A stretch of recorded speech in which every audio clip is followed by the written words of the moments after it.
जिधर भी देखो हवस के जल्लाद बैठे हैं, संभाल कर रखो अपनी फूल सी बेटियों को, क्योंकि देश चलाने वाले बेऔलाद बैठे हैं, बेऔलाद। महिला सुरक्षा बेतुकी बातें हैं, आपको शर्म आनी चाहिए। केंद्र में आप बैठे और बेटियों के साथ ऐसी हरकतें हो रही है। महिला सुरक्षा बेतुकी बातें लगी है आपको?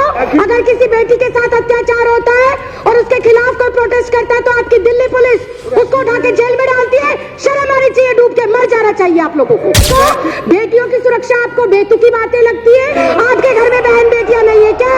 आपकी कोई बेटी नहीं है क्या? आप किसी के बेटे बाप नहीं है क्या? हर कोई रेप का शिकार बन रहा है, लेकिन सियासत में बैठे इन सियासतदानों को कोई फर्क ही नहीं पड़ता। आसिफा 8 साल की मासूम बच्ची, कठुआ जम्मू का केस, इसमें भी आरोपी बीजेपी के नेता पाए जाते हैं। उन्नाव रेप केस, आरोपी कुलदीप कुमार सेंगर, बीजेपी का विधायक। शाहजहांपुर चिन्मयानंद स्वामी एक बेटी को ब्लैकमेल कर रहा था, उससे मालिश कराता था। कौन है वो आदमी? पूर्व गृह राज्य मंत्री बीजेपी की सरकार का। स्वयं देश के प्रधानमंत्री पाए गए बेटियों की सुरक्षा जासूसी कराते हुए। स्वयं इस देश का गृह मंत्री नामजद तड़ीपार रह चुका है। केंद्र में ऐसी सरकार बैठी है, महिलाओं पर हो रहे अत्याचार और कुकर्म में खुद लिप्त पाई जाती है। एक 27 वर्षीय डॉक्टर का स्कूटी खराब होता है, 4 लोग घेर लेते हैं और उसके साथ गैंगरेप होता है, उसे जला दिया जाता है। गलती से गरम कढ़ाई को छू लेते हैं तो अगले 2 दिन तक उंगली दर्द करती है।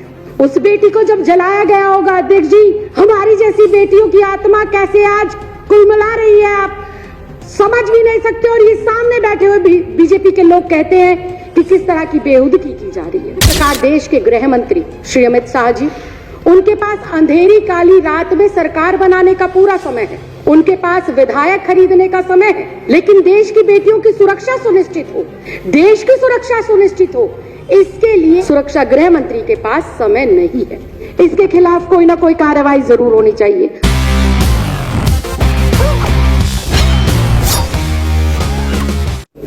एनसीआरबी की रिपोर्ट के मुताबिक हर 3 मिनट के अंदर देश के किसी न किसी राज्य में, किसी न किसी शहर में, किसी न किसी गांव में, बस्ती में, हर 3 मिनट में कोई ना कोई बच्ची, महिला, बुजुर्ग रेप का शिकार होती है।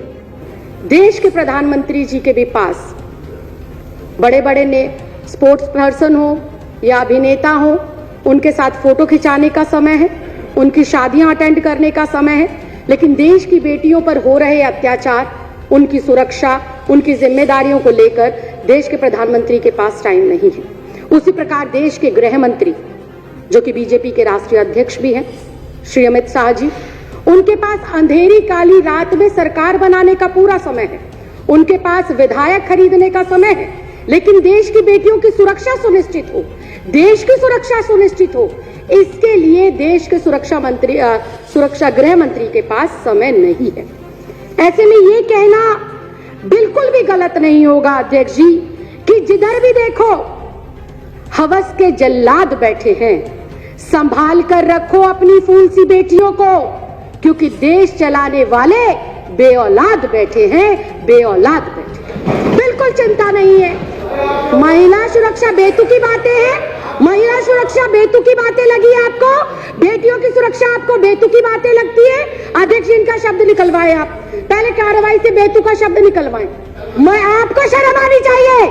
केंद्र में आप बैठे और बेटियों के साथ ऐसी हरकतें हो रही है, आपको शर्म आनी चाहिए। अगर किसी बेटी के साथ अत्याचार होता है और उसके खिलाफ कोई प्रोटेस्ट करता है तो आपकी दिल्ली पुलिस उसको उठा के जेल में डालती है। शर्म आनी चाहिए, डूब के मर जाना चाहिए आप लोगों को। जी ऊपर से कह रहे हैं बेतुका बोल रहे हैं, शर्म नहीं आती विजेंद्र गुप्ता जी? आपके घर में बहन बेटियां नहीं है क्या? आपकी कोई बेटी नहीं है क्या? आप किसी के बेटे बाप नहीं है क्या? आप किसी के भाई नहीं है क्या? शर्म आनी चाहिए, डूब कर मर जाना चाहिए आप लोगों को। जी प्लीज। अध्यक्ष जी, मैं दोबारा इस बात को दोहराऊंगी, जिधर भी देखो हवस के जल्लाद बैठे हैं, संभाल कर रखो अपनी फूल सी बेटियों को, क्योंकि देश चलाने वाले बेऔलाद बैठे हैं, बेऔलाद। अध्यक्ष जी, आए दिन चाहे छोटी बच्ची, चाहे 27 साल की डॉक्टर हो, चाहे 56 साल की बुजुर्ग महिला हो, हर कोई हवस का शिकार बन रहा है, हर कोई रेप का शिकार बन रहा है, लेकिन सियासत में बैठे इन सियासतदानों को कोई फर्क ही नहीं पड़ता। कोई फूल सी बच्ची को नोच ले, कोई युवा बेटी को जिंदा जला दे, कोई बुजुर्ग महिला को नोच डाले, लेकिन इन सियासतदानों को फर्क नहीं पड़ता। ऐसे में सवाल उठता है कि देश जा किस ओर रहा है। देश की ये 50% जो आबादी है, इसको सुरक्षा मिलेगी कैसे, ये बड़ा सवाल है। और अध्यक्ष जी, देश की इन बेटियों को, देश की इन महिलाओं को, देश की इस आधी आबादी को सुरक्षा जब मिलेगी जब केंद्र में बैठी हुई सरकार की मानसिकता बेटियों के सम्मान में हो, जब केंद्र में बैठी हुई सरकार की जो सोच है वो महिलाओं को सम्मान देने की हो।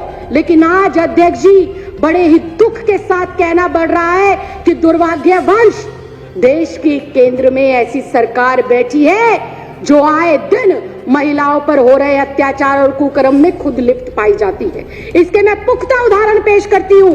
आज इन सदन पटल के ऊपर उन्नाव रेप केस, आरोपी कुलदीप कुमार सेंगर, बीजेपी का विधायक, पहला उदाहरण। दूसरा उदाहरण, आसिफा 8 साल की मासूम बच्ची, कठुआ जम्मू का केस, इसमें भी आरोपी बीजेपी के नेता पाए जाते हैं। शाहजहांपुर यूपी का केस, चिन्मयानंद स्वामी एक बेटी को ब्लैकमेल कर रहा था, निवस्त्र होकर उससे मालिश कराता था। कौन है वो आदमी? वो है पूर्व गृह राज्य मंत्री बीजेपी की सरकार का। और स्वयं बहुत दुख के साथ कहना चाहती हूँ, स्वयं देश के प्रधानमंत्री पाए गए बेटियों की सुरक्षा जो है जासूसी कराते हुए। स्वयं इस देश का गृह मंत्री नामजद तड़ीपार रह चुका है। ये मैं नहीं कह रही, ये मेरे देश का कानून कहता है, ये मेरे देश के न्यायालयों ने और जजों ने कहा है, ये राखी बिड़लानी आम आदमी पार्टी नहीं कह रही है। अध्यक्ष जी, ये इतना गंभीर मामला, देश की आधी आबादी आज बाहर निकलते हुए ये सोचती है कि मैं वापस आऊंगी या नहीं आऊंगी। आज हमारे माँ बाप, हमारे भाई बहन, हमारे रिश्तेदार, जब मेरी जैसी बेटियां अपने काम पर पढ़ने के लिए, लिखने के लिए जाती हैं, तो पता नहीं होता कि किस स्थिति, किस परिस्थिति में वो बेटी वापस आएगी। कंक्लूड करिए। बिल्कुल अध्यक्ष जी। अध्यक्ष जी, बुधवार 27 नवंबर की रात को दिल दहलाने वाला घटना हैदराबाद के अंदर हुआ। एक 27 वर्ष